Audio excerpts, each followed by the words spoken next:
தனிப்பட்ட முறையில் கமலஹாசன் அப்படிங்கிற கலைஞனை பெருங்கலைஞன் ரொம்ப பிடிக்கும். எவ்வளோ தடைகள்லாம் பார்த்துமே கூட மேலே எழுந்து வந்து சும்மா விஸ்வரூபம் எடுத்து வரவர்.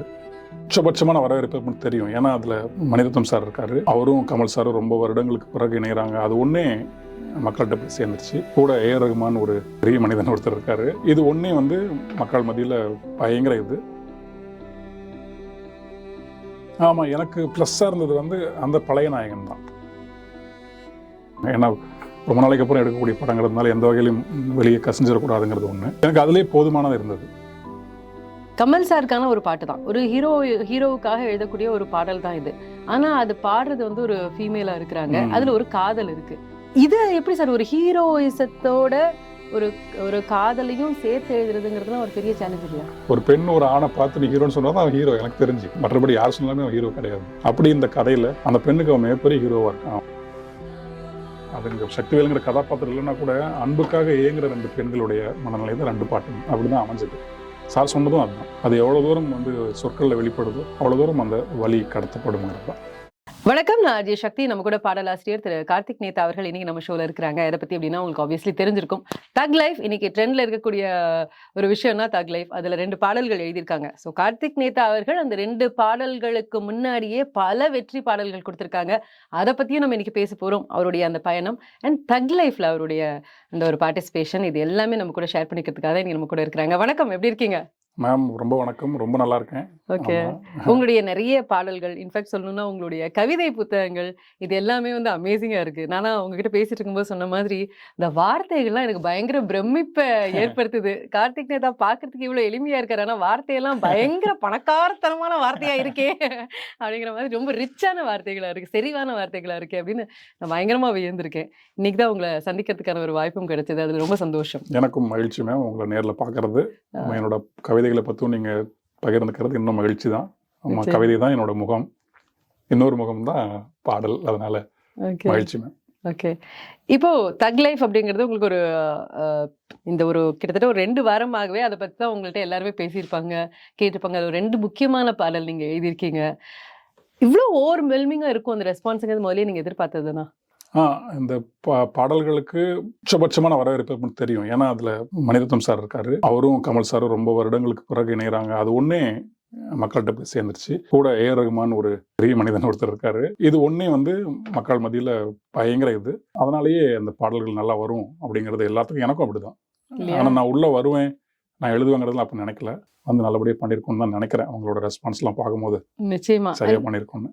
கண்டிப்பா நீங்க சொல்ற மாதிரி அது ஒரு பிரம்மாண்டமான ப்ராஜெக்ட் அப்படிங்கும்போது அதுல இருக்கிற எல்லாருக்குமே அதற்கான அந்த ஒரு ஃபோக்கஸ் கிடைக்குதுன்னு இல்லை, நெல்லுக்கு பாயுறது புல்லுக்கும் பாயுதுங்கிற மாதிரியான ஒரு பெரிய பிரம்மாண்டம். ஆனா நீங்க வந்து அதுக்கு முன்னாடியே பல சாதனைகள், பல வெற்றிகள் கொடுத்துருக்கீங்க உங்களுடைய பாடல்கள் மூலமா. இந்த பாடத்துல வந்து 2 பாடல் எழுதியிருக்கீங்க. விண்வெளி நாயகா நீங்க சொல்லிட்டீங்க, ஆல்ரெடி ரஹ்மான் சார் வந்து ஸ்பேஸ் ஹீரோங்கிற ஒரு வார்த்தை கொடுத்துட்டாங்க. 2வது வார்த்தையில ஒரு கேள்வி இருக்கு, விடியல் வீரா கமல் சாருங்கிறதுனாலயா? கமல் நான் தான் இல்லை, சக்திவேல் தான் அங்கேயும். எதுக்காக நான் கேட்டேன் அப்படின்னா, சில சமயங்கள் அந்த ஹீரோக்கு யோசிக்கும் போது அவரை சுற்றி இருக்கக்கூடிய சில விஷயங்களும் யோசிப்போம். இன்னைக்கு அவருடைய அரசியல் நிலைப்பாடுங்கிறதும் இருக்கு, அதனால அந்த வார்த்தை வந்ததாங்கிறது என்னோட கேள்வி. இல்லை, எனக்கு பொதுவாகவே நான் நிறைய இடங்களில் சொன்னது உண்டு. நான் அந்த கதாபாத்திரத்தை மட்டும்தான் மனசில் வச்சுக்கிட்டு எழுதுவேன். அதுதான் நியாயம் கூட அப்படின்னு நான் நினைப்பேன் ஒரு பாடலாசிரியர். தனிப்பட்ட முறையில் கமலஹாசன் அப்படிங்கிற கலைஞனை பெருங்கலைஞன் ரொம்ப பிடிக்கும். நிறைய ஊக்கம் அவர் நினச்சா இருக்கும்.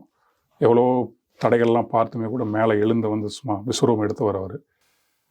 அதெல்லாம் அந்த நேரத்தில் பார்த்தோம்னா நமக்கு அவர் பண்ண எல்லாமே தான் பாட்டு எழுதுகிற மாதிரி இருக்கும். அந்த பாட்டுக்குள்ளே எதுவுமே எழுத முடியாது. அந்த சக்திவேலுங்கிற கதாபாத்திரம் தான் எனக்கு மண்டைக்குள்ளே இருந்தார்.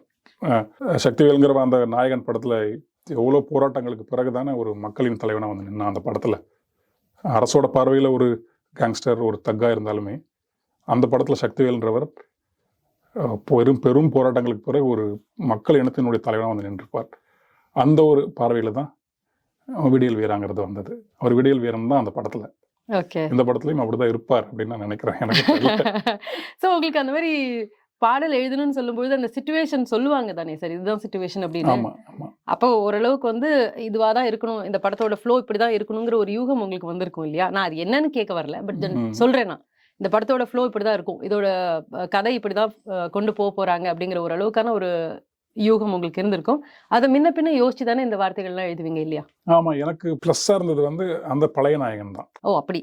ஆமா, நான் இதில் இந்த படத்தில் எல்லா பாட்டுமே நான் எழுதியிருந்தேன் அப்படின்னா எனக்கு முழு கதையும் சார் சொல்லியிருப்பாங்க.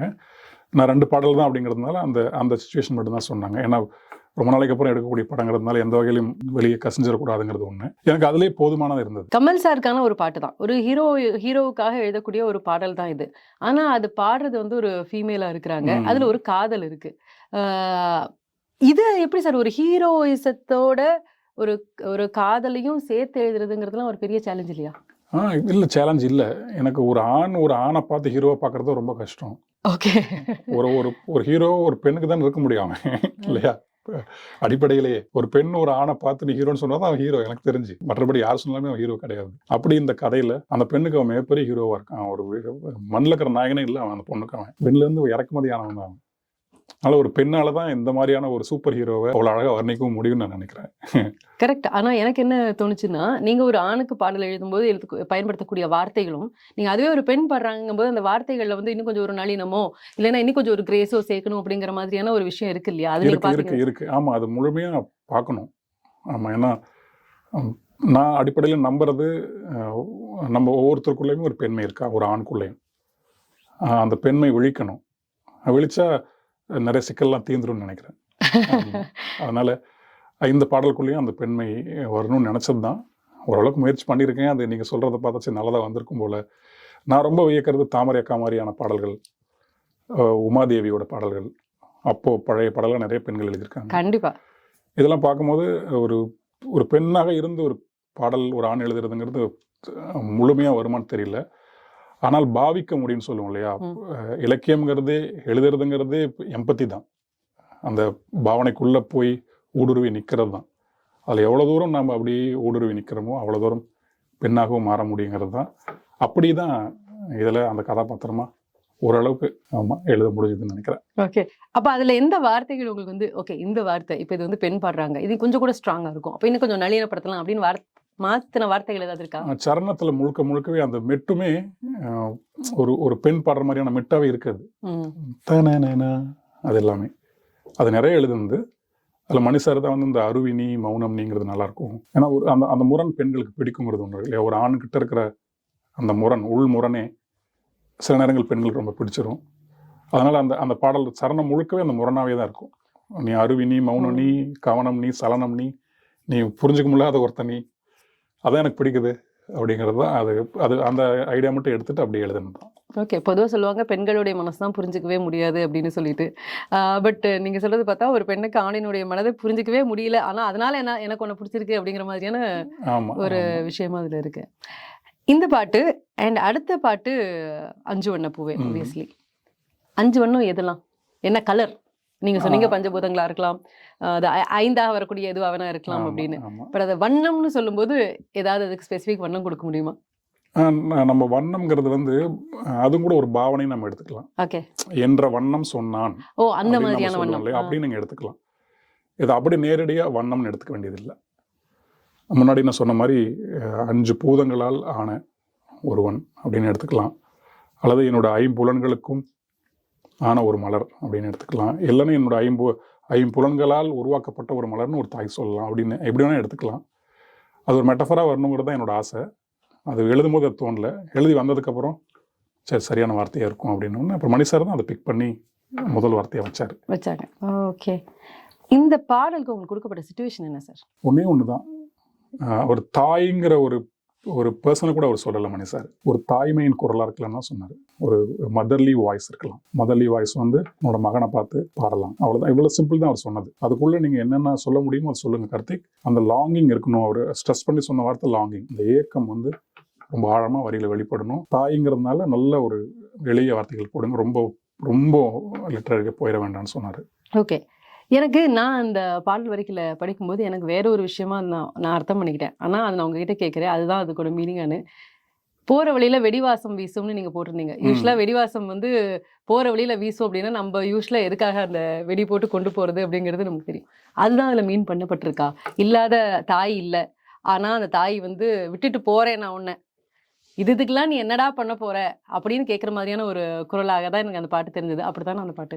நமக்கு அந்த தக் நம்ம சொல்லிட்டு தக் லைஃப்ங்கிறது என்ன, அந்த நம்ம ட்ரெய்லர் முன்னோட்டம்லாம் பார்க்கும்போது நமக்கு தோணுது என்னன்னா ஒன்று தான், அவன் ஒரு பயங்கரமான கேங்ஸ்டர், வெடிகளுக்கு மத்தியில் துப்பாக்கிகளுக்கு மத்தியில் மரணத்தோட வாழக்கூடிய ஒருத்தன். அந்த ஒரு இதுதான், அப்படியான ஒரு பிள்ளை தான். அந்த பிள்ளைகிட்ட தான் அம்மா பாடுது, நீ போகிற போக்கு எப்போ வேணால் உனக்கு மரணம் வரலாம், நீ எப்படி தப்பிக்க போகிற, இந்த உலகமே அப்படி தான் இருக்குது, அமைதி இல்லாமல் போச்சு. அதுதான் சரணத்தில் நம்ம எழுதியிருக்கோம். நந்தவனமோ ஓர் மலரோ தாய்மையின் குரலோ பேரருளோ இந்த உலகத்தில் இல்லை, வட்ட வட்டமான பாதை வந்து சுற்றிக்கிட்டு இருக்கு, நீ இந்த உலகத்தில் எப்படி எங்கே போகிற அப்படின்னு கேட்குற மாதிரி தான் எழுதுனது. அது வேற எந்த உள்கருத்துமே அதில் இல்லை. ஆமாம், பிளேனா ஜஸ்ட் நீங்க இந்த ட்ரெய்லர் பார்த்ததுலேருந்து அதை வச்சு பழைய நாயகனை மனசில் வச்சு எழுதுனது தான். ஓ அமேசிங். ஆனா இந்த 2 பாட்டுக்குமே என்னன்னா ஒரு வெறுமை, ஏதோ ஒரு ஒரு எதையோ ஒரு தேடுற, வேணும்னு நினைக்கிற ஒரு வெறுமை இருக்கு அந்த பாட்டுல. அது பர்பஸ்ஃபுல்லா அந்த 2 பாட்டுக்குமே இது அப்படி வெறுமை வந்தது காரணம் என்ன? 2 பாட்டுக்குமே தேவைப்பட்டுச்சு. ஒன்று வந்து தாய், இன்னொன்று வந்து ஒரு பெண். 2 பெண்களுடைய ஒருவனை நோக்கிய ஏக்கம் தான் இந்த பாட்டு. 2 பாட்டுமே அன்புக்கு ஏங்குறது தான். அது இங்க சக்திவேலுங்கிற கதாபாத்திரம் இல்லைன்னா கூட அன்புக்காக ஏங்குற 2 பெண்களுடைய மனநிலை தான் 2 பாட்டுமே. அப்படிதான் அமைஞ்சது. சார் சொன்னதும் அதுதான். அது எவ்வளவு தூரம் வந்து சொற்களில் வெளிப்படுதோ அவ்வளவு தூரம் அந்த வலி கடத்தப்படுங்கிறது தான். அந்த 2மே நீங்க சொன்ன மாதிரி 2மே ஒரு வெறுமை, ஒரு ஏக்கம் இருக்கு. 2மே பெண்கள் பாடக்கூடிய பாட்டு. ஆனா ஒண்ணு தாய், இன்னொன்னு வந்து ஒரு காதலோட இருக்கக்கூடிய ஒரு பாட்டு. அப்புறம் இந்த தாய்மையில வரக்கூடிய அன்புக்கு யூஸ் பண்ணக்கூடிய வார்த்தைகளும், இந்த காதலியாக யூஸ் பண்ணக்கூடிய வார்த்தைகளையும் நிறைய டிஃபரன்ஸ் இருக்கு. அதுல எப்படி சார் இது 2யும் எப்படி நீங்க அது ஆமா, அது நம்ம பார்த்து தான் ஆகணும். ஆமா, ஏன்னா இப்போ காதலின்னு சொல்றதுக்கு நம்ம வழக்கமா நம்ம புழக்கத்துல காதலிகள் சில சொற்கள் சொல்லுவாங்க, அம்மாக்கள் சில சொற்கள் சொல்லுவாங்க இல்லையா, அது நாமளும் அப்படி சொல்றது தானே. ஏன்னா அஞ்சுகமே நம்ம தான் சொல்லுவாங்க, ஆப்வியஸ்லி. நம்ம காதலி சொல்ல மாட்டாங்க. அப்படி சொன்னா அது ஒரு புரட்சிகரமான பாடலா கூட அமைஞ்சிடும். ஆமா, அது ஒன்று. இன்னொன்று மெட்டு, அந்த மெட்டு சில சொற்களை வந்து அது நம்ம கிட்ட கோரும், எனக்கு இதை எழுதி கொடுன்னு சொல்லுவோம். அந்த மெட்டு அப்படி அமையிறது தான். பொதுவாக நீங்களும் சொல்லியிருக்கீங்கன்னு நினைக்கிறேன், நிறைய பேர் சொல்லியிருக்காங்க லிரிசிஸ்ட், அது அந்த மியூசிக் டைரக்டரோட ஒரு வைப் செட் ஆகணும், அந்த ஒரு ஒரு 2 பேரும் ஒத்த ஒரு இதில் இருக்கணும். அது எப்படி இருந்துச்சு ரஹ்மான் சாரோட? ஏன்னா நிறைய மியூசிக் டைரக்டர்ஸோட ஒர்க் பண்ணிட்டீங்க, என்ன டிஃப்ரென்ஸ்? ஒரு மணி சார்கிட்டயாவது ஒரு 4-5 வார்த்தைகள் சொன்னார். ரஹ்மான் சார் அதை கூட சொல்லலை. ஓகே, சாங் டிராஃப்ட்லாம் முடிஞ்சு ஃபைனல் போய் அவர்கிட்ட காமிச்சப்போ சிரிச்சார், அவ்வளோதான். ஏன்னா அந்த மனுஷன் பேசவே மாட்டார்கள் தான் எனக்கு இருந்தது. சரி, பேசவும் தேவையில்லை. அந்த பிரிந்தவர் மீண்டும் சேர்ந்திடும் போது அழுதால் கொஞ்சம் நிம்மதியான கண்ணதாசன் வரி ஒன்று இருக்குது. சில நேரங்கள் சில பேர்கிட்ட நம்ம பேசவே தேவையில்லை, ஆனால் தேர் வில் பி கம்யூனிகேஷன் சொல்லுவாங்க இல்லையா, அந்த மாதிரி ரஹ்மான் சாரோட 30 வருஷமா அவர் சினிமாக்கு வந்ததுலேருந்து அவரோட நான் பேசிக்கிட்டு தான் இருக்கேன். ஒருதலை காதல் தான் மானசீகமாக. ஆமாம், சொன்ன மாதிரி அந்த மானசீகமான அந்த கான்வர்சேஷனே போதுமானது. ஓகே, சரி. இப்போ இதுல நீங்க கண்டிப்பா எதிர்பார்க்கலன்னு நீங்க சொன்னீங்க ரஹ்மான் சார் அந்த பாட்டை பாடுவாங்கன்னுட்டு. ஒருவேளை உங்களுக்கு முன்னமே அது ரஹ்மான் சார் தான் பாடுவாங்கன்னு தெரிஞ்சிருந்தா அதுல ஏதாவது ஒரு வார்த்தை, இந்த வார்த்தை மட்டும் இவர் பாடுறான்னு தெரிஞ்சா நான் மாத்திருப்பேன், இந்த வரி ஒருவேளை நான் மாத்தி இருந்திருக்கலாம் அவரை மைண்ட்ல வச்சுட்டு ஏதாவது இருக்கா?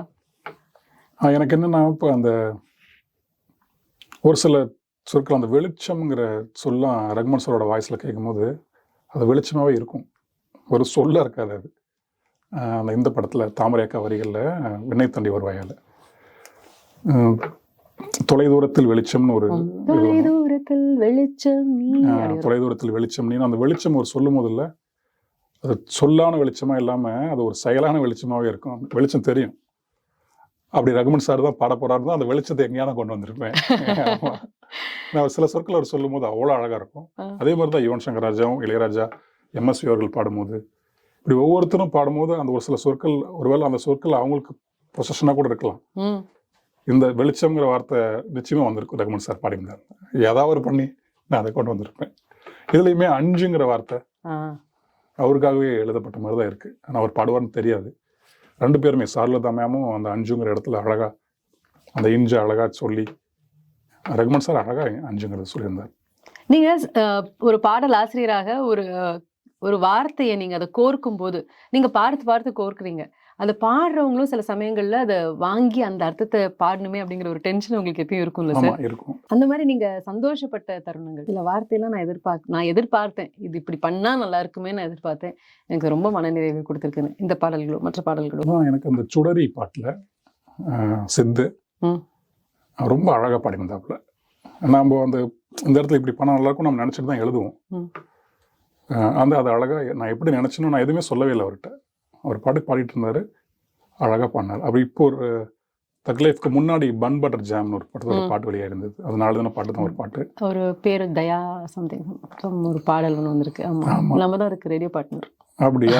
சரி, அந்த பாட்டு கண்ணே என் காதல் சிறகன் அந்த பாட்டு சித்தார்த் பாடியிருந்தாப்புல. அதுலேயும் அப்படிதான் மெட்டு வந்து மேலே போகுது, நான் ஊழேன்னு எழுதிட்டேன். ஊழ் நீ என்னோட ஊழ் அப்படின்னு நான் எழுதிட்டேன். ரொம்ப சிரமம் அது. அந்த சிறப்புழகரத்தை உச்சஸ்தாயில் பாடுறதுங்கிறது ரொம்ப சிரமம். அது அவ்வளோ அழகா ஊழேன்னு பாடிட்டாப்புல. நான் எதிர்பார்க்கவே இல்லை அவர் நல்லா அப்படி சொல்லுவாப்புலன்ட்டு. அது அதே சித்து புலராத காலையில் அந்த புலருங்கிறது எப்படி சொல்ல போறாப்லையோ அப்படின்னு நான் இருந்தேன். புலர்ந்துருச்சுட்டாங்க. எப்படிங்க ரகுமன் சார் வெளிச்சம் சொன்னால் வெளிச்சம் வந்துடும், அதே மாதிரி அவரு புலர வச்சுட்டாப்புல அந்த பாட்டை. டேர் காம்ரேட்ல இல்ல புலராத காலை அமேசிங்கான பாட்டு. அது என்ன அழகான வரிகள், ரொம்ப அழகான உச்சரிப்பு அவர்கிட்டையும். அது எனக்கு தெரிஞ்சு இது வரைக்கும் யாரும் தவறா பண்ணதில்லை. நல்லா முனைப்பாக கேட்டுக்கிட்டு இங்கே எப்படி வரணும் அப்படி வரணும் அதெல்லாம் கேட்டு தான் பண்ணுறாங்க. வெறி கொண்டு தான் பாடுறாங்க. கண்டிப்பா. ஏன்னா இந்த மாதிரி ஒரு வார்த்தை கிடைக்கும் போது அவங்க கண்டிப்பா அதுல அவங்களுடைய 200% கொடுக்கணுன்றதுதான் அவங்களுடைய எதிர்பார்ப்பா இருக்கும். அப்படிதான் சார்லதா மேம் கிட்ட பேசிட்டு இருக்கும்போது சொன்னாங்க, காற்றா வரேன் அந்த ஒரு வரி வந்து அந்த காத்தா வரேன்னு சொல்றது வந்து எனக்கு அவ்வளோ பிடிச்சிருச்சு அந்த வரி அப்படின்னு சொல்லிட்டு.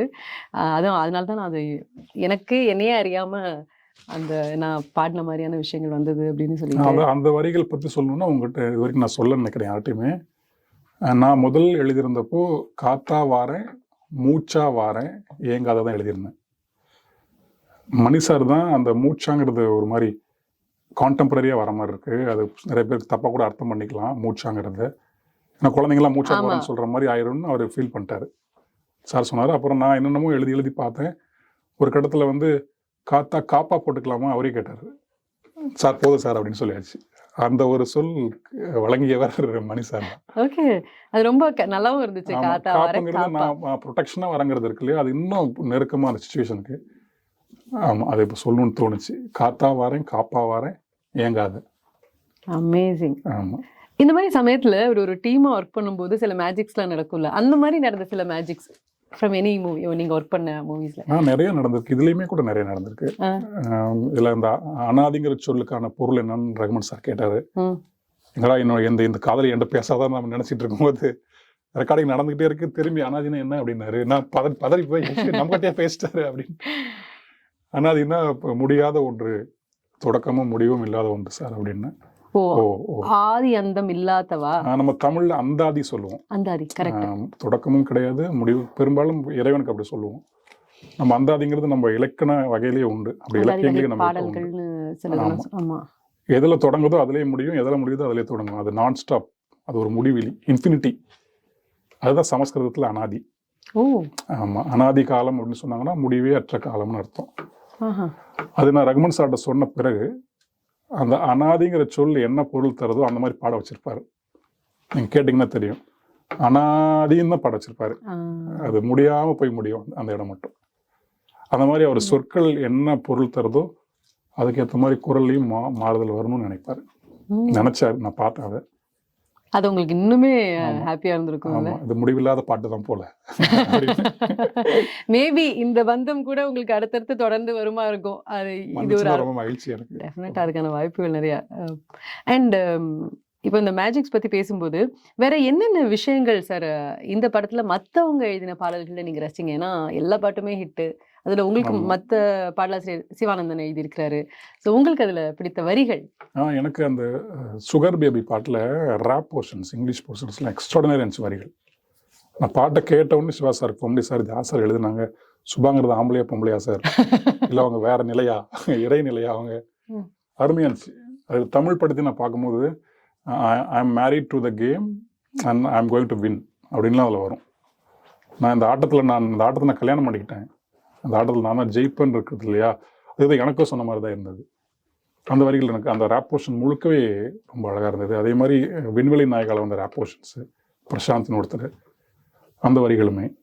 சிவா சார் முக்கியமாக சொல்லணும், முத்தமழை பாட்டு, அது வரிகளாகவும் சரி இசையாக அவர் எங்கேயோ கொண்டு போய் ஒரு மயக்க நிலையில தான் வச்சுருக்காரு. இன்னமும் விண்வெளி நாயகாவையும் அஞ்சுவன பூவையும் நான் கேட்டதை விட அதிக முறை நான் அந்த படத்தை கேட்டுட்டு இருக்கேன். இன்னும் ஏதோ ஒரு ஒரு மந்திரத்துக்குள்ள நம்மளை ஆட்படுத்தி நம்மளை பித்தேற வைக்குது அந்த பாட்டு. ஒவ்வொரு முறையும் நான் கேட்கும் போதும் வரிகளும் சரி மெட்டும் குரலும் சரி அப்படியே தாளாட்டி கொண்டு போகுது. காலை கனவினில் காதலித்தேன் கண் விழித்தேன் உன்னை காணவில்லைங்கிறதுலாம் ஒரு கண்ணதாசன் டச் அது. ஆமாம். மாலை பொழுதின் மயக்கத்திலே கனவு கண்டேன் தொழில்நுட்ப பாட்டு இருக்கு பாருங்களா, அந்த ஃப்ளயரில் இருக்குது அந்த பாட்டு. அந்த நிலையில் இருக்குது. அந்த வரியோட காப்பி நான் சொல்ல வரல. அந்த நிலையில் கண்ணதாசன் மட்டும்தான் முடியும். அந்த எந்த பாட்டும் அந்த பாட்டுக்கான கதாபாத்திரமாக அவர் மாறி மாறி எழுதுவார். இதில் சிவா என்கிற அந்த மனிதன் அந்த பெண்ணாக மாறி ஒரு கனவுல நான் உன்னை காதலிக்கிறேன், அதுவும் ஏர்லி மார்னிங்கில், பகல் கனவு பழிக்காதும்பாங்க இல்லையா, ஏர்லி மார்னிங் கனவுல உன்னை காதலிக்கிறேன், அது கண்முழிச்சோன்னு காணாமல் போயிடுச்சுங்கிறது ஒரு பெரிய துக்கமான காரியம். அது அந்த மெட்டுக்கும் அதுக்கும் அவங்களோட குரலுக்கும் அதுக்கும் அப்படியே தாளாட்டி கொண்டு போய் நான் அதெல்லாம் முதல்ல கேட்கும்போது நான் தப்பாக புரிஞ்சுக்கிட்டேன். பாதி கனவின் காதலித்தேன்னு புரிஞ்சுக்கிட்டேன். ஓகே. அதை அவர்கிட்ட நான் கேட்டேன், சார் என்ன சார் இப்படி எழுதிட்டீங்க, ஒரு கான்டெம்பரரி மாடர்ன் போய்ட்ரிக்குள்ள வந்து எழுதி வச்சிருக்கீங்களே சார் அப்படின்னு. தம்பி பாதி இல்லை பாதி காலை அப்படின்னு. ஓ இப்போ 2 நல்லா தான் இருக்கு சார் அப்படின்ட்டு நான் இன்னுமே எனக்கு பாதி கனவுல தான் வருது. ஓகே. முழு கனவுல கூட உன்னை நான் பார்க்கல, பாதி கனவுல தான் பார்த்துக்காம நான் புரிஞ்சுக்கிட்டேன். அந்த வரி ரொம்ப எக்ஸ்ட்ராடினரியான வரி. மற்ற எல்லா பாடலுமே பால்டப்பாவோட பாட்டு, அந்த லெட்ஸ் பிளேன்னு அது வெறும் மியூசிக்காகவே போகுது. எல்லாத்துலையும் ஒரு ஒரு மயக்கத்தை வச்சிருக்காரு ரகுமான் சார். ஆமாம். நீங்க சொன்னீங்க அந்த அனாதிங்கிற வார்த்தை வந்து சமஸ்கிருதத்துல இருந்து எடுத்த வார்த்தை அப்படின்னு சொல்லிட்டு. இப்போ இந்த மாதிரி பாடலாசிரியர்கள் சில சமயங்கள்ல வந்து பிற மொழி சொற்களை உள்ள பயன்படுத்துறதுல சில பேருக்கு அது ஓகே, சில பேருக்கு அது ஒரு தயக்கம் இருக்கு. நீங்க எங்கெங்கெல்லாம் அது ஓகே, அதை பத்தி பிரச்சனை இல்லைங்க நீங்க ஃபீல் பண்றீங்க? எனக்குமே தனித்தமிழ் சொற்களோட பாடல் எழுதணுங்கிறது என்னோட விருப்பமும்.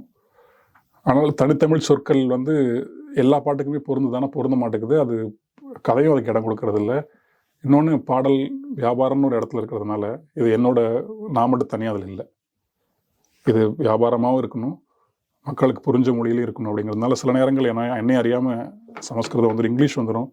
இப்போ பெரும்பாலும் இங்கிலீஷ்லாம் தவிர்த்துக்கிட்டே வரேன். அப்படி வேணாமேன்னு சொல்கிறது. என்னையும் அறியாமல் எனக்குள்ளே இருந்து சில வேற்றுமொழி சொற்கள் வந்துடும், பரமொழி சொற்கள். அது அந்த கதைக்குள்ளே சரியாக பொருந்தி போயிருங்கிறதுனால. ஆனால் தனிப்பட்ட ஒரு கவிஞனா மனிதனா எனக்கு அதில் உடன்பாடே கிடையாது. தனித்தமிழ் தான் இருக்கணும், அவ்வளோ சொற்கள் இங்கே இருக்குது அப்படின்னு. வருங்காலத்தில் வேணால் அது கொஞ்சம் முயற்சி பண்ணி பார்க்கணும். அதுக்கு இந்த வியாபாரமும் இடம் கொடுத்துச்சுன்னா தனித்தமிழ் சொற்களே எழுதணும் தான். அந்த மாதிரி என்னைக்காவது இது நடந்திருக்கா சார்? ஒரு ப்ரொடியூசரையோ இல்லை டைரக்டரோடையோ இல்லை மியூசிக் டைரக்டரோடையோ ஒரு வார்த்தை, இந்த வார்த்தையே போடலாம் நீங்கள் செஸ் பண்ணி சொன்னது இல்லை, இது மாற்றலாமான்னு சொல்லி அந்த மாதிரியான விவாதங்கள் நடந்திருக்கா? நான் பெரும்பாலும் அப்படி இருந்துக்கிறது இல்லை. ஏன்னா அவங்க ஏதோ ஒரு அவங்களுக்கு தெரிஞ்சு இது நல்லா போகும்னு நினச்சி கேட்குறாங்க. அதனால நான் அது பெருசாக இது பண்ணிக்க மாட்டேன், சண்டை போட்டுக்கிறது இல்லை. மாற்றினா மாற்றிடுங்க அப்படின்னு சொல்லிட்டு. சம்டைம்ஸ் நீங்கள் எழுத உட்காடுறீங்க, நீங்கள் எழுதுறீங்க, சிலப்போ அது எழுதி முடிச்சு பார்த்ததுக்கப்புறம் இது நான் தான் இதை எழுதினேனா அப்படின்னு வியந்த வரிகள் இருக்கும்ல, அந்த மாதிரி வியந்த வரிகள்? நம்ம எல்லா பாட்டுமே அப்படிதான். அப்படியா? ஆமாம். நான் அது பாடலை எழுதுறதுக்கு முன்னாடி வரைக்கும் என் மனநிலை எங்கே இருக்குன்னு எனக்கு தெரியாது. யாவது இந்த உலகியலுக்குள்ளே தான் இருக்கும். கல்யாணம் பண்ணிட்டோமே, எப்படி நம்ம கல்யாணம் பண்ணிட்டோம், குழந்தை பெற்றுட்டோம், இது எப்படி வளர்க்க போகிறோம், என்ன பண்ண போகிறோம் தெரியலையே, அந்த குழப்பத்திலே தான் மண்டை எப்பவுமே இருக்கும். முன்னாடி அப்படி இருந்ததே இல்லை, இப்போ அதுதான் அதிகமாக இருக்குது. பாட்டு எழுதுறதுக்கு முன்னாடி வரைக்கும் அது இருக்கும். பாட்டு எழுத ஆரம்பிச்சதுக்கப்புறம் அந்த ஒரு 1/2 மணி நேரமோ 3/4 மணி நேரமோ அது என்ன நடக்குதுன்னே தெரியாது. முடிஞ்சதுக்கப்புறம் தான் ஓ என்னமோ நடந்திருக்கு அப்படின்னு. அதனால தான் அந்த பாட்டு மேலே அவ்வளோ எனக்கு காதலும் இருக்கிறது. நான் கேட்கும் போது எனக்கு அப்படி தான் இருக்கும். ஒரு பாடல் உட்காந்து கேட்டேன்னா அந்த பாடல் முடிகிற வரைக்கும் என் மனசு ஏதோ ஒரு உலகத்தில் போய் அப்படி தான் வரும். அதனால் நீங்கள் ஒரு பாட்டு 2 பாட்டு இல்லை, எல்லா பாட்டுலையுமே அப்படி தான். அப்போ ஸ்பெசிஃபிக்காக நான் கேட்கணும்னா இந்த அஞ்சு வண்ண பூவே, இதில் உங்களுடைய அம்மாவோட நினைவுகள், உங்களுடைய குழந்தையினுடைய நினைவுகள் எவ்வளோ கான்ட்ரிபியூட் பண்ணி? நிறைய இருக்கு மேம், அதெல்லாம் கலந்து தான் இருக்குது. அதிகமாக என்னோட அம்மா தான். ஏன்னா எங்கள் அம்மா என்னை வந்து நல்ல பையனாக மாறிடுவானா, இவன் எப்போ வந்து நல்ல வாழ்க்கை வாழுவான், இவன் இந்த கரப்டடான உலகத்துக்குள்ளே இவனுக்கு இருக்கக்கூடிய கிறுக்குத்தனத்தோடு வாழ்ந்துட முடியுமா அப்படின்லாம் என்கிட்ட கேட்டே இருக்காங்க. நீ எப்படி பிழைக்க போகிறன்னு எனக்கு தெரில, நாங்கள் வாழ்கிற வரைக்குமாவது உன்னை நாங்கள் பார்த்துக்குறோம், அதுக்கு மேலே எப்படி போய் எனக்கு தெரியாது அப்படின்னு சொன்ன ஒரு தாய் தான். அந்த தாய் தான் இந்த பாட்டை டியூனை கேட்டோன்னு முதல்ல எனக்கு வந்து நின்றுது. இப்போ அந்த சக்தி வேலை பார்த்து அவங்க அம்மா பாடுற மாதிரி கார்த்திக் நேதாவை பார்த்து என் அம்மா பண்ணால் எப்படி இருக்குமோ அப்படிங்கிற ஒரு இதுதான் முதல்ல எனக்கு இன்ஸ்டண்ட்டாக வந்தது. அந்த நிலையில் இருந்தால் நான் எழுதுந்தோம். ஆமாம். அடிக்கடி உங்களை பார்த்து உங்கள் அம்மா பயன்படுத்தக்கூடிய வார்த்தை என்னவா இருக்கும்? நீ என்ன ஆக போறியங்கிறது தான் எனக்கு தெரிஞ்சு எங்கள் அம்மா அதிகமாக என்னை பார்த்து சொன்ன வார்த்தை. நீ என்ன ஆக போகிற, நானும் நீ நல்லவனா கெட்டவனா தெரிலன்ற மாதிரி எனக்கு தெரிலம்மா, சாகிறதுக்குள்ளேயாவது மனுஷன் ஆயிடுவோமா, அவ்வளோதான் நான் சொல்கிறது. அதான் இப்பயும் சொல்கிறது, சாகிறதுக்குள்ளேயாவது மனுஷன் ஆயிடணும், சில வார்த்தைகள் இந்த அஞ்சுகமே மாதிரி என்ன சொல்லி உங்க அம்மா உங்களை கூப்பிடுவாங்க? ஒரு வார்த்தை வச்சிருப்பாங்கல்ல குழந்தைங்களை கூப்பிடுறதுக்கு நம்ம அது வந்து அது அந்த வார்த்தையை கேட்கும்போதே நம்ம அம்மாவோட ஞாபகம் அவங்களுடைய குரல் நமக்கு கேட்கும் இல்லையா? அந்த மாதிரியான வார்த்தை. ஆமாம், எங்கள் அம்மா நாங்கள் 3 பசங்க. எங்கள் பேரை மட்டும் சரியாக சொல்லிடவே மாட்டாங்க. எங்கள் அண்ணனை பார்த்து கார்த்தின்றுவாங்க, என்னை பார்த்து விவேக்ன்றுவாங்க, தம்பியை பார்த்து கார்த்தின்றுவாங்க, இல்லைன்னா அசோக்ன்றுவாங்க. அப்படிதான் என்னைய வந்து தனிப்பட்டு குறிப்பிட்டு என்னை சொல்கிறதுனா வண்டிக்காரன்னு சொல்லுவாங்க. வாடா வண்டிக்காரா. வண்டிக்காரன்னா என்னென்னா, வண்டியில் போகிறவங்க மாட்டு வண்டிக்காரங்க ஒரே ஒரு சாப்பாடுனா சாம்பார் மட்டும்தான் சாப்பிடுவாங்க. ஏதாவது ஒரு ஐட்டம் தான் சாப்பிடுவாங்க, எல்லாத்தையும் கலந்து கட்டி சாப்பிட மாட்டாங்க. நான் அப்படி தான் சின்ன வயசில் இருந்திருக்கேன். நீங்கள் ரசம் எத்தனை அறுசுவையை வச்சாலுமே எனக்கு ஏதாவது ஒன்று பிடிச்சிச்சுன்னா அது ஒன்று டேஸ்ட்டுக்குள்ளே தான் போவேன். என் வாழ்க்கையில் நான் அப்படி தான் இருந்திருக்கேன். எனக்கு எது பிடிக்குதோ அதை மட்டும்தான் நிறைவாக செஞ்சுருக்கேன். அது தப்புன்னு அப்புறம் தெரிஞ்சு மாற்றிக்கிட்டு வேறு ஒன்று போடணும், அதுலேயும் நிறைவாக. இங்கே ஒன்று அங்கே ஒன்று ஆப்ஷன்ஸே வச்சுக்கிறது இல்லை. அதனால் எப்போ பார்த்தாலும் வண்டிக்காரா ஒன்று. எங்கள் அப்பாவும் அப்படி தான் கூப்பிடுவார். அப்புறம் 2 பேருமே அப்பா அம்மா 2 பேருமே சொல்கிறது தம்பி. அவங்க எங்களை குழந்தைங்களாவே பார்த்ததில்லை, தம்பின்னு தான் சொல்லுவாங்க. 2 தான், வண்டிக்காரா தம்பி 2 தான். நீங்கள் ஆக்சுவலி இதுவும் கடந்து போகும்னு சொல்லும்போது அந்த பாட்டு என்னோட லிஸ்ட்டில் இருந்தது. ஐயோ அது என்ன பாட்டு சார் அது. அது நிஜமாவே வந்து ரொம்ப டிப்ரெஸ்டாக இருக்கக்கூடிய நம்ம அந்த காலகட்டத்தில் அந்த ஒரு பாட்டு இருக்குல்ல, அது கேட்கும்போது நமக்கு மனசு ஃபுல்லாக லேசாக்கிடுது. சரி நம்மளால முடியும் அப்படிங்கிற ஒரு தன்னம்பிக்கையை கொடுக்குது. அந்த வரிகள் உங்களுடைய அவுட் ஆஃப் யுவர் எக்ஸ்பீரியன்ஸ் உங்களுக்கு வந்த வார்த்தைகள் வரிகளா?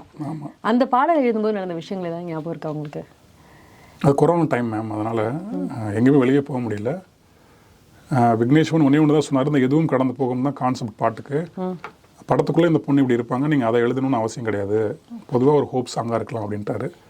அப்போ எல்லாத்துக்குமே ஹோப் தேவைப்பட்டது, எனக்குமே தேவைப்பட்டது. எனக்கு கொரோனாங்கிற ஹோப் மட்டும் இல்லை, நான் என் லைஃப் கடந்த காலத்துலேருந்து நான் வெளியே வரணுங்கிற ஹோப் எனக்கே தேவைப்பட்டது. ஸோ எனக்கு நானே எழுதிக்கலாம் அப்படிங்கிற மாதிரி தான் அது ஆரம்பித்தது. அதுக்கு நிறைய ஹெல்ப்னா நாமுத்துக்குமாரோடைய வரிகள், ஒரு நாளில் வாழ்க்கை இங்கே எங்கும் ஓடி போகாதெல்லாம் ரொம்ப ஹெல்ப் பண்ணாது. அதில் உங்களுக்கு நீங்கள் குறிப்பிட்டு சொல்லும்படியான வரி இதுவும் கடந்து போகும்ல. சோகத்தால் எதுதான் மாறிடும், கண்ணீர் விட்டால் செடியாக பூத்திடும், அந்த வரி வராது இல்லையா? கண்ணீர் விட்டு என்ன ஆக போகுது அதுன்னு. அதனால் ஒரு செடி வளர்ந்தா கூட சரி விட்டுக்கலான்னு அழுவலாம். அதனால் ஒன்றும் கிடையாது, கண்ணை மட்டும்தான் கொஞ்சம் ஈரமாகும். அதே மாதிரி உங்களுடைய பாடல்களில் இன்னைக்கு நீங்கள் யூடியூப் ஓப்பன் பண்ணி பார்த்தீங்கனாலும் அந்த யூடியூப் கமெண்ட்ஸில் போட்டிருப்பாங்க, இன்றைக்கி யாராவது இந்த பாட்டை கேட்குறீங்களா அப்படின்னு சொல்லிட்டு. அப்படி ஒரு பாட்டு தான் ஜானு. இன்ஃபேக்ட் அது தெலுங்குலேருந்து அந்த 96க்கு நீங்கள் தான் எழுதினீங்க. அண்ட் தெலுங்கோட ஜானுக்கும் நீங்கள் தான் தமிழில் வந்து அந்த பாட்டை எழுதினீங்க. அந்த பாடல் வரிகள் அது வந்து எக்ஸ்ட்ராடினரி. அது ஒரு ட்ரான்ஸ் ஸ்டேட்டில் இருக்கும்போது தான் அந்த மாதிரியான ஒரு வரிகள்லாம் வரும். அந்த பாட்டு பற்றி எங்களுக்கு சொல்லுங்கள் சார். அதான் முன்னாடியே சொன்னதான் மேம், எனக்கு எழுதும்போது என்ன நடக்குதுன்னு எனக்கு தெரியாது. இல்லை, ஏன்னா அது தெலுங்குலேருந்து கொடுத்துருப்பாங்க இல்லையா ரெஃபரன்ஸ். இப்போ தமிழ் பாடு நீங்கள் 96 எழுதியிருக்கீங்க, காதலே எழுதியிருக்கீங்க, அதில் அந்தாதின்னு அற்புதமான பாட்டு எழுதியிருக்கீங்க. ஸோ இந்த மாதிரி அந்த படத்தில் உள்ள நிறைய பாடல்கள் எழுதியிருக்கீங்க. பட் தெலுங்குலேருந்து ஒரு ரெஃபரன்ஸ் கொடுத்து டியூனெல்லாம் அதே தானா கூட சொல்லும்போது சில விஷயங்கள் இருக்கும்ல, நான் இப்படி எழுதுவேன், இப்படி எழுதணும், இந்த வார்த்தைகள் வேணும், அவங்க கொடுத்த டியூனுக்கு நான் இல்லைன்னா அவங்க தெலுங்குல எழுதின பாட்டுக்கு நான் மேட்ச் பண்ணணும், இந்த மாதிரிலாம் இருக்கும்ல. அதையும் மீறி நீங்கள் வார்த்தைகள் வர்றது. எனக்கு பிரேமன் நான் சொன்னது ஒன்று தான்.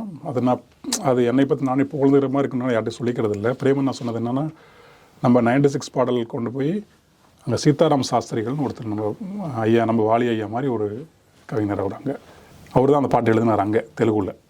அவர்கிட்ட போய் இந்த தமிழ் இந்த மாதிரிலாம் எழுதியிருக்கணும் அவர் எக்ஸ்பிளைன் பண்ணியிருக்காரு. அவர் என்ன கேட்டிருக்காராமா, இவ்வளோ கஷ்டப்பட்ட தமிழ் பாட்டை எழுதுவீங்கன்னு கேட்டிருக்காரு அவர். நாங்கள் இவ்வளோலாம் கஷ்டப்பட மாட்டோம், நாங்கள் எங்களுக்கு என்ன தோணுதோ மக்களுக்கு இது பிடிக்குமோ அதை எழுதிட்டு போயிடுவோம், நீங்கள் இவ்வளோ டீப்பாக எழுதுவீங்க, எனக்கு அப்படி எழுத முடியுமா தெரிலன்னு அவ்வளோ பெரிய ஆள் சொல்லியிருக்காரு. பிரேமன் இதை வந்து என்கிட்ட சொன்னார், என்னென்ன சொல்கிறீங்க அப்படின்னு. ஆமாண்டா அப்படி தான் சொன்னார். இப்போ இந்த பாட்டு நீங்கள் தான் எழுத போகிற அப்படின்னாரு. என்ன தெலுங்கு போனது, தெலுங்கில் போனது வேறு லிரிக்ஸ் டோட்டலாக. அது தெலுங்கு எனக்கு தெரியாதுனால என்ன எழுதியிருக்காங்கன்னு தெரியல. பிரேமன் நான் சொன்னது தெலுங்குக்கு வேறு டியூன் போட்டிருக்கோம், அந்த டியூனுக்கு அதே லைஃப் ஆஃப் ஃப்ரம் சிச்சுவேஷன் தான் எழுத போகிறேன், என்ன எழுதி கொண்டார். அவர் எதுவுமே இதுதான் வேணும் அதுதான் வேணும்னு சொல்லவே இல்லை. போன பாட்டு தான் உனக்கு தெரியும்ல, அதே ஜேர்னி சாங் தான், அதே ட்ராவல் சாங் தான் நீ எழுதிருன்ட்டார். நான் அந்த பாட்டு எழுதும் போது என் மனசு இருந்தது இல்லையா, அந்த மனநிலையை தான் அந்த பாட்டில் நான் பிரதிபலித்தேன். நான் லைஃப் ஆஃப் ஃப்ரம் எழுதும் போது இந்த நொடியில் எப்படி வாழ்றதுங்கிறது நான் ப்ராக்டிஸ் பண்ணிட்டு இருக்கேன் லைஃப்லேயே. அப்போ ஜிட்டு தீவிரமாக படிச்சுட்டு இருக்கேன், ஜிட்டு கிருஷ்ணமூர்த்தி மாங்குன்னு உள்ள இறங்கிட்டு இருக்காரு அவர். அதோட வெளிப்பாடு அது இருந்தது. இது எழுதும் போது, ஜேர்னி எழுதும் போது நான் தமிழ் மெய்யியல் நூல்கள்லாம் அவ்வளோ ஆழமாக படிச்சுட்டு இருக்கேன். தாய்மானவர் தொடங்கி வள்ளலாருடைய அந்த 6ஆம் திருவருட்பாலாம் படிச்சுட்டு இருக்கேன் பயங்கரமாக. ரமணர் உட்பட சைவ சித்தாந்த நூல்கள்லாம் படிச்சுட்டு இருக்கேன். அப்படியே காட்டமாக சாரம்லாம் இறங்கிட்டு இருக்கு உள்ள. அதனால தான் அந்த நான் என்பது யாரோன்னு அங்கே வந்தது. எனக்கு ஃபுல்லாக அவங்க டீல் பண்ணுறது எல்லாமே அந்த நான் தான் நம்ம மெய்யியலுக்குள்ளே. சரி இதே எழுதிடலாமே அப்படின்னு சொல்லிட்டு அண்ணாடி கேட்டேன். என்னமோ எழுதிக்கோ, நல்லா எழுதிற அவ்வளோதான் அப்படின்ட்டாரு. அப்படி தான் அது அமைஞ்சது. அந்த அந்த லைஃப்பில் நான் என்ன கடைபிடிக்கணும்னு நினச்சிக்கிட்டு இருந்தனோ, என்ன அந்த டைமில் வாசிச்சுட்டு இருந்தனோ, அந்த கொதிப்போடு தான் அந்த பாட்டில் எழுதுனது. அது அப்படியே ட்ரான்ஸ்ஃபார்ம் பண்ணியிருக்காரு பிரதீப். ஆமாம். ஐயோ, அது எல்லாமா சேர்ந்து அந்த பாட்டு வந்து கேட்டால் ஒரு கண்ணில் தண்ணி வராமல் யாருக்குமே இருக்கவே இருக்காது, எவ்வளோ கல்நஞ்சமாக இருந்தாலும். அந்த மாதிரியான ஒரு பாட்டாக கொடுத்துருக்காங்க. ஆமாம், அந்த தெளிங்கிற இடம்லாம் பிரதீப்போட வாய்ஸில் அப்படியே பயங்கரமாக இருக்கும் கேட்கறதுக்கு. அந்த மியூசிக்கோட அமேசிங்காக பண்ணியிருக்காங்க. நீங்கள் நிறைய மியூசிக் டைரக்டரோட ஒர்க் பண்ணிக்கிங்க. கோவிந்த் வசந்தாவோட சொல்லணும்னா அந்த படத்தோட முழு பாடல்களும் நீங்கள் எழுதியிருக்கீங்க. அந்த கம்ஃபர்ட் லெவல் எந்தெந்த மியூசிக் டைரக்டர் எப்படி டிஃப்ரெண்ட் ஸ்டைலில் ஒர்க் பண்ணுவாங்க சார்? எல்லாரோடையுமே ஜாலியாக தான் இருக்கும். ஏன்னா அவங்க எல்லாருக்கிட்டையும் ஏதாவது ஒரு தனித்தன்மையான ஒன்று இருக்கும். நான் அதை மட்டும் தான் நோட் பண்ணணும்னு நினைப்பேன். அவங்ககிட்ட இருந்து எடுத்துகிட்டு போகணும்னு நினைக்கிறது அது ஒன்று தான். கோவிந்த்கிட்ட என்னென்னா அந்த பொறுமை, அவ்வளோ பொறுமையாக இருப்பாப்புல. எது நான் மியூசிக் போட்டேன், எனக்கு இந்த வார்த்தை தான் வேணும், இந்த சவுண்டுக்குள்ளேயே வேணும், அதெல்லாம் இது இல்லை. அந்த பொறுமையும் அப்புறம் ட்ரஸ்ட் ஒன்று இருக்குது பார்த்தீங்களா, அது கோவிந்த்கிட்ட இந்த லெவலில் இருக்கும். நீங்கள் எழுத போகிறீங்க அப்படின்னா உங்களை மட்டும்தான் அவர் நம்புவார். நீங்கள் நல்லா எழுதுவீங்க, நல்லா எழுத மாட்டீங்கன்னா அவர் நம்பிடுவார். அந்த நம்பிக்கையை நமக்கு என்ன பண்ணிடணும்னா, ஐயோ நல்லா எழுதிருந்தமேன்னு வந்துடும். அதை நான் இன்னமும் வைக்கிறது கோவிந்த்கிட்ட. ஒவ்வொருத்தருக்கும் அந்த மாதிரி ஒன்று இருக்குது. ஏன்னா இப்போது நாமத்துக்குமார் சாருக்கும் யுவன் சங்கர் ராஜா சாருக்கும் சேர்ந்தாங்கன்னா அது ஒரு மேஜிக், ஒரு காம்போ இருக்குல்ல. அந்த மாதிரி உங்களோட ஒரு மீட்டர் செட் ஆகிற மாதிரியான, இது நாங்கள் சேர்ந்தோன்னா அது மேஜிக் அப்படிங்கிற மாதிரியான மியூசிக் டைரக்டர்னா நீங்கள் யார் சொல்வீங்க? எனக்கு ஜிப்ரான். என் தாரா இது அது ஒரு நிறைய பாடல் இருக்கு. அவர் என்னை ஒரு போயிட்டாக தான் பார்ப்பார் எப்பயுமே, ஒரு லிரிசிஸ்ட்னே பார்க்க மாட்டார். வாங்க கவிஞரே அப்படி தான் சொல்லுவார். அப்படி சொல்லும் போதே இல்லை நம்ம கவிதையாக கொட்டிடணும்டா அப்படின்ற மாதிரி நமக்கு வந்துடும். அவருக்கு எழுதின பாட்டு மட்டும் பார்த்தீங்கன்னா பொயிட்ரியாகவே வந்து விழுந்திருக்கும். தண்ணீரை கூசிக்கொண்டே மெல்லச்சல் பிம்பங்கள்லாம் வேறு யாராவது கொடுத்தா ஓகே சொல்லுவாங்கன்னு எனக்கு தெரில. ஆனால் அவர் இது இருக்கட்டும் அப்படின்னு சொல்லுவார். ஏன்னா அவருக்குள்ளேயும் ரகுமான் சார் மாதிரி அந்த சூஃபி பயிற்சி உண்டு. சூஃபி போய்ட்ரி படிப்பார், சூஃபி இசை கேட்பார், நிறைய கவிதைகள் வாசிக்கூடியவர் ஜிப்ரான் அண்ணா. பாடல் கவிதையாக இருக்கணும் கூட ரொம்ப பிடிக்கும். அதனால் அவர்கிட்ட எனக்கு என்னென்னா, நம்ம கவிஞனாகவே உட்காந்து எழுதலாம், ஒரு பாடலாசிரியராக இருக்க வேண்டியதில்லை. அப்படியே நம்ம அங்கே மடை மாறிடலாம். அப்படிதான் இருக்கும். அப்படியே ஒரு கம்பனா மாதிரி கம்பனா மாறுறமோ இல்லையோ, சின்ன கும்பனா. ஓகே, நாமத்துக்குமார் சார் பற்றி பேசும்போது அடுத்த மாதம் அவருடைய பிறந்த தினம் வருது, ஒரு பர்த் அனிவர்சரி வருது. உங்களுக்கும் அவருக்குமான அந்த பயணம், ஏன்னா அது ரொம்ப நெருக்கமான ஒரு பயணம்ங்கிறது எங்களுக்கு தெரியும். இன்ஃபேக்ட் சம்டைம்ஸ் உங்களை பார்க்கும்போது அவர் ஞாபகம் வரும். அவருடைய நடைக்கும் உங்களுடைய நடைக்கும் டிஃப்ரென்ஸ் இருந்தால் கூட எங்கேயோ அந்த ஒரு ஒற்றுமை எங்கேயோ தெரியும். மேபி உணர்வுல ஒற்றுமை தெரியல. உங்களுக்கும் அவருக்குமான அந்த எக்ஸ்பீரியன்ஸ் அது நிறைய இடங்களில் சொல்கிறது தான். ஒரு ஆசிரியருக்கும் ஒரு மாணவனுக்குமானது தான்.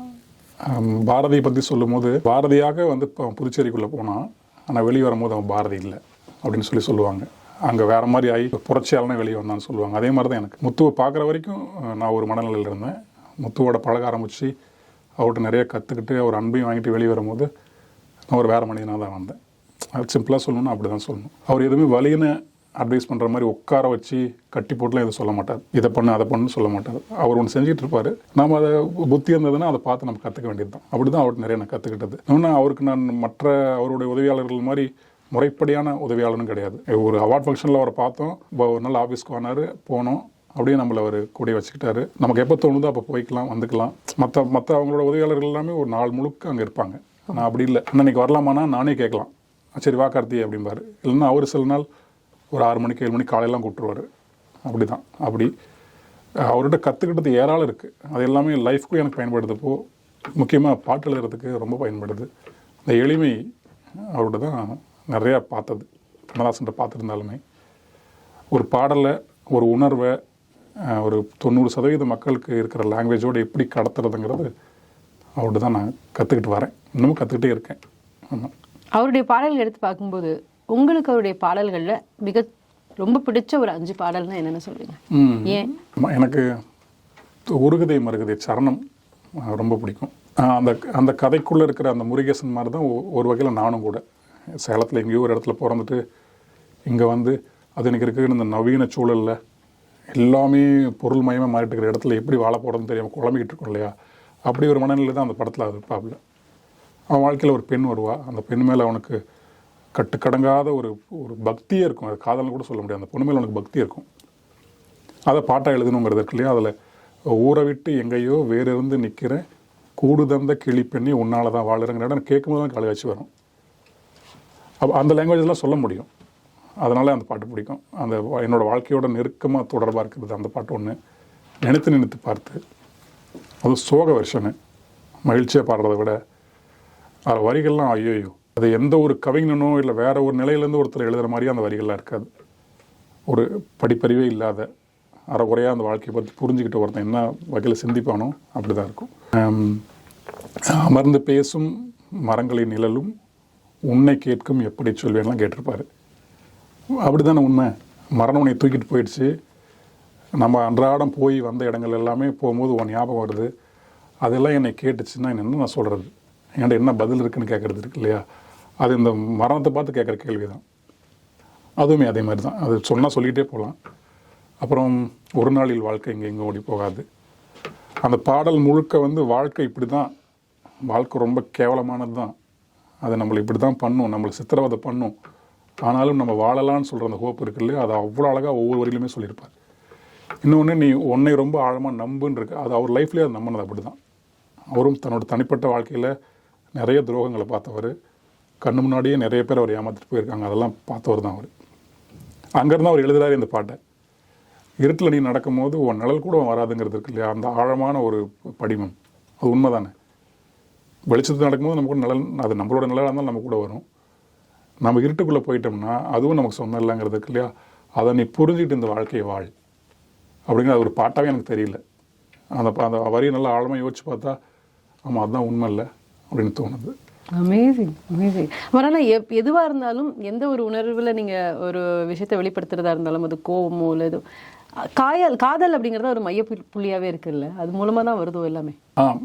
காதல் வெறும் ஆண் பெண் உறவுக்கானதான் நம்ம பார்க்க வேண்டியது இல்லை. ஏன்னா நம்ம ஆண்டாள்லாம் இறைவனை காதலிச்சிட்டு இருந்தாங்க. ஆமாம், மீராபாயும் மாணிக்க வாசகர் திருக்கோவையார்னு ஒரு புத்தகமே எழுதியிருக்காரு. உருக உருக நாயகன் நாயகி பாவத்தில் கடவுளை லவ் பண்ணுறாங்க. அதனால் அந்த ஆண் பெண் உடல்லே இங்கே தேவையில்லை காதலுக்கு. கண்ணதாசன் வரை தான் மீன் ஞாபகம் வருது. இங்கே நீ ஒரு பாதி நான் ஒரு பாதி, யார் பிரிந்தாலும் வேதனை பாதி தான். காதல்ங்கிறது ஒரு உணர்வு நிலை. அந்த உணர்வு நிலைக்கு நம்ம போக போக போக போக நம்ம பியூரிஃபை ஆகிட்டே வரோங்கிறது காலம் முழுக்க பார்த்துக்கிட்டே இருக்கோம். ரொம்ப ஆழமாக காதலிச்ச ஒருத்தன் உறுதியாக மனுஷனாக தான் இருப்பான் அப்படிங்கிறது நம்ம நிறைய பேரை பார்த்துருக்கோம். மார்க்ஸ் ஜென்னி லவ்லேருந்து எவ்வளோ லவ் பார்த்துட்டோம். அந்த உணர்வு நிலைக்குள்ள காதல் வரும்போது அதுதான் அன்பு அப்படின்னு நான் நினைக்கிறேன். நிச்சயமா உங்களுடைய காதலும் உங்களுக்கு ஒரு பெரிய தெளிவையும் ஒரு பெரிய பிடிப்பையும் கொடுத்துருக்கும்ல, அதை பற்றி ஒரு சில வார்த்தைகள். நான் அவங்களுக்கு பேர் வச்சது ஊழ் மலர் தான். ஆமாம், என்னுடைய ஊழ் எனக்கு வழங்கிய பரிசு தான். அவள் கூட இருக்கிறதுனால தான் கொஞ்சம் மனிதனாக முயற்சியில் நான் இருக்கேன். ஆமாம், கொஞ்சம் புரிஞ்சிக்க முடியுது. நமக்கு மட்டும்தான் ஃபீலிங்ஸ் இருக்குதுன்னு நினச்சிட்டு இருந்த ஒரு சுயநல பச்சையை எல்லாருக்கும் அது இருக்குது அப்படின்னு சொல்கிறது அவள் தான், ஒரு கண்ணாடி. ஆமாம், என்னோடய குறைகளை குறையாக சொல்லாமல் இதெல்லாம் நீ மாற்றிக்கலாமே அப்படின்னு சொல்கிற ஒரு மாய கண்ணாடி தான் என்னோடய மனைவி. ஆமாம், நாங்கள் இப்போ தான் காதலிக்க தொடங்கியிருக்கோம். கல்யாணத்துக்கு முன்னாடி காதல்னு ஒன்று இல்லை. ஒரு நாள் பார்த்தேன், ஒரு கணம் பார்த்தேன், அடுத்த கணம் கல்யாணம் பண்ணிக்கலாமான்னு கேட்டேன். கொஞ்ச நாள் கல்யாணம் ஆகிடுச்சு. இப்போ இந்த 5 வருஷமாக தான் திணற காதலிச்சிட்டு இருக்கேன். நான் சரணடைந்தேன் அவளிடம். நின்னை சரணடைந்தேன் கண்ணம்மா தான். அமேசிங். ஸோ நிறைய விஷயங்கள் இன்றைக்கி எங்களோட ஷேர் பண்ணிக்கிட்டீங்க. நீங்கள் வந்ததுக்கும் பாடலை பற்றியும் நிறைய பேசினதுக்கும் ரொம்ப ரொம்ப நன்றி. ஒரு நிறைவான ஒரு இன்டர்வியூவாக எனக்கு இருந்தது. எனக்கும் ரொம்ப நன்றி மேம். எனக்கு என்னென்னா ரொம்ப இடையில பேசுகிறதே நின்று போச்சு. நிறைய கற்றுக்க எதுக்கு ஓவராக பேசிகிட்டு இருக்கோம் நம்ம அப்படின்ற மாதிரி தோணுச்சு. ஆனால் இப்போ இந்த தக் லைஃப் வாயிலாக நீங்கள் எல்லாம் பேசும்போது சரி, அன்பு பேசவும் தெரியும் அன்புக்கு அப்படின்னு ஒன்று இருக்கு இல்லையா. அன்பு மௌனமானது கிடையாது, அது பேசும், அது நல்லா வாயாடும் அப்படின்னு ஒன்று இருக்கு இல்லையா. அப்படி ஒரு தருணமாக இருந்துச்சு.